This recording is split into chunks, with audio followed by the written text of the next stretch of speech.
بسم الله الرحمن الرحيم ألف لام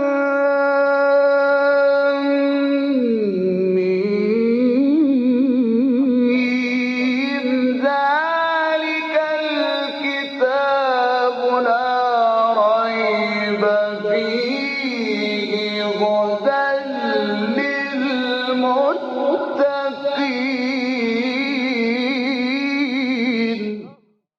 Interpretation of the Holy Quran. Bismillah ar-Rahman ar-Rahim. In the name of Allah, the Beneficent, the Merciful. With the help of Allah, we begin a brief commentary of Quran. We got to chapter Nisa, the fourth chapter of Quran, which is revealed in Medina. It has 176 verses. Please listen to verse 19. يا أيها الذين آمنوا لا يحل لكم أن ترثوا النساء كرها ولا تعضلوهن لتذهبوا ببعض ما آتيتموهن إلا أن يأتين بفاحشة مبينة وعاشروهن بالمعروف فإن كرهتموهن فعسى أن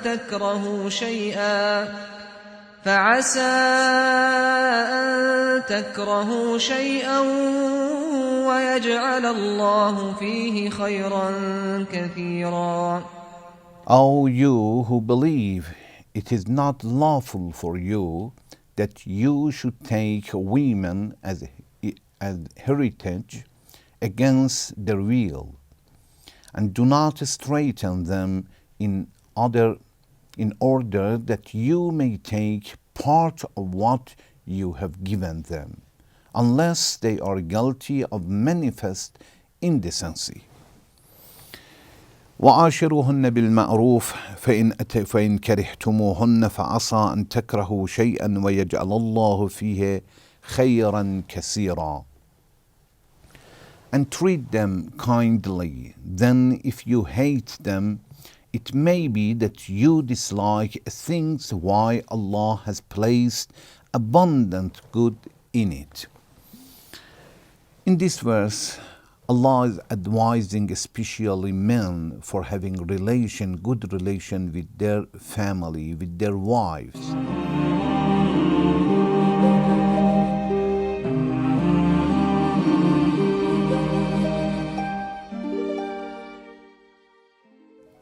Allah has said to the believers in this verse that it is not lawful, it is not permissible for men to put a pressure on their women to take some of their dowry, the money, the gifts, something that they have given to their wives as a dowry. It is not lawful to take them back when they want to divorce, or not even in the time that they divorce them, even before that. It is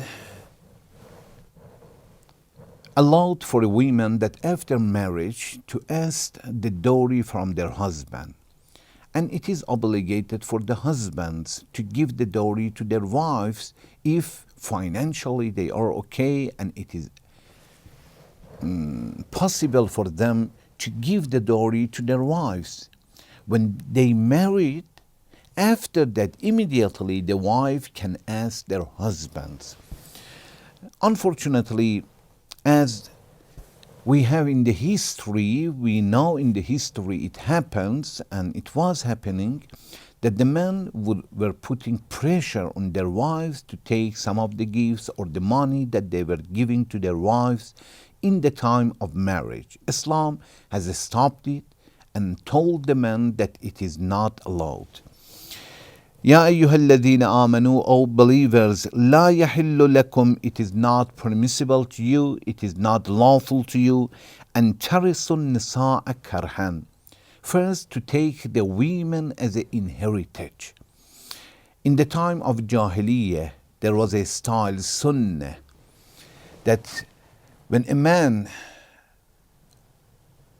was dying, the members of the family, especially children, could take the wife as an inheritance for themselves.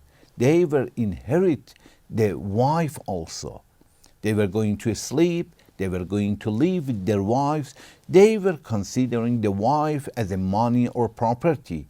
As they were allowed to take the money and property as an inheritance, they were taking the wife as an inheritance, and Islam says it is not accepted. This is illegal, this is forbidden.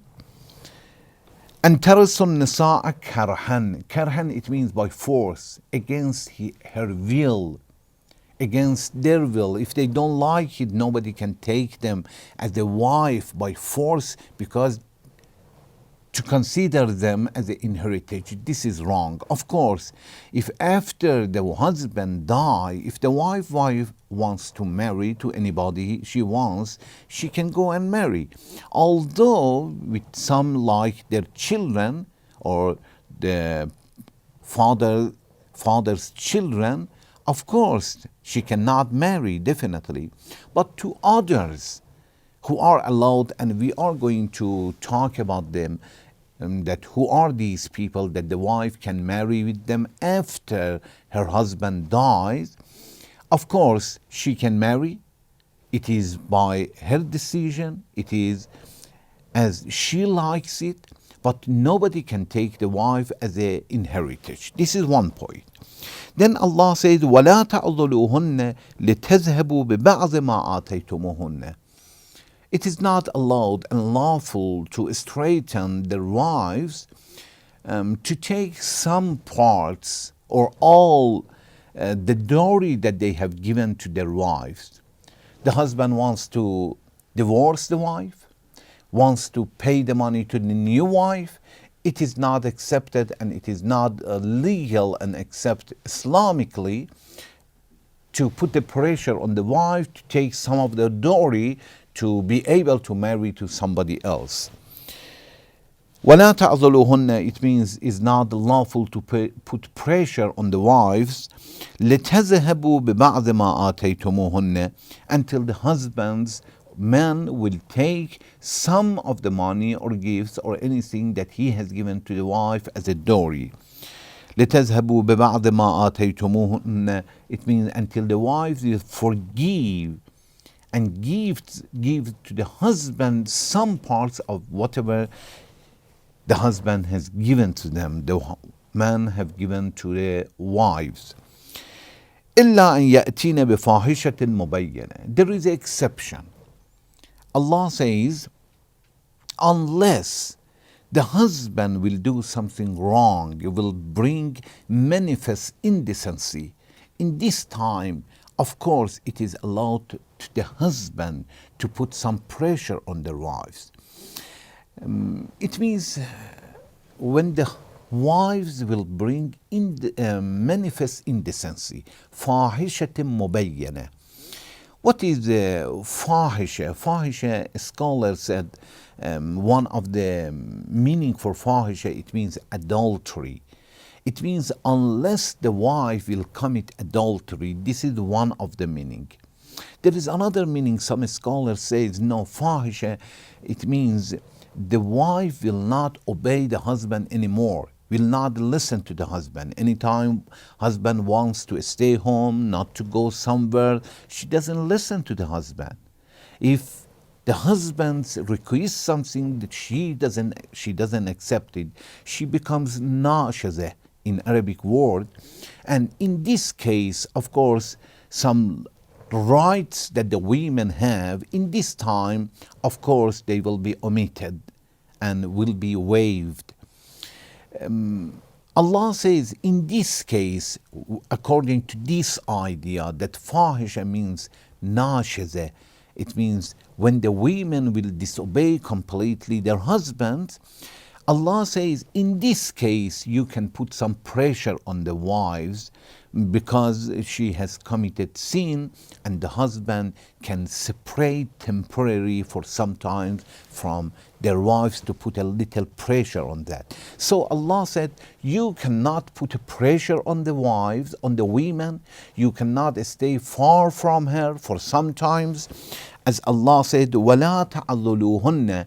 It means don't separate from them even temporarily, because it is their rights to be with their husbands. Don't put a pressure on them. Then Allah says, except أن يأتين بفاحشة مبينة, unless they will disobey the husband according to this idea that fahisha means nashaza, to disobey. This is another meaning. And there is also the third idea for fahisha means to do something wrong, to commit sin, any sins, not adultery, not to disobey the husbands. No, she commits sin, any sins. In this case also, of course, the husband can put a pressure on their wives. Of course, if we accept the third meaning, definitely Allah says mubayyana, fahishatin mubayyana. It means manifest indecency, something which is sin, not a very big sin, not a small sin. But the best idea that the majority of interpreters of Quran have accepted, fahishatin mubayyana, Allah wants to say that it means committing adultery. In this case, the husband can put pressure on their wives. Inshallah, in next section, I would like to talk about this verse a little more and talk about some messages that we can get from this verse.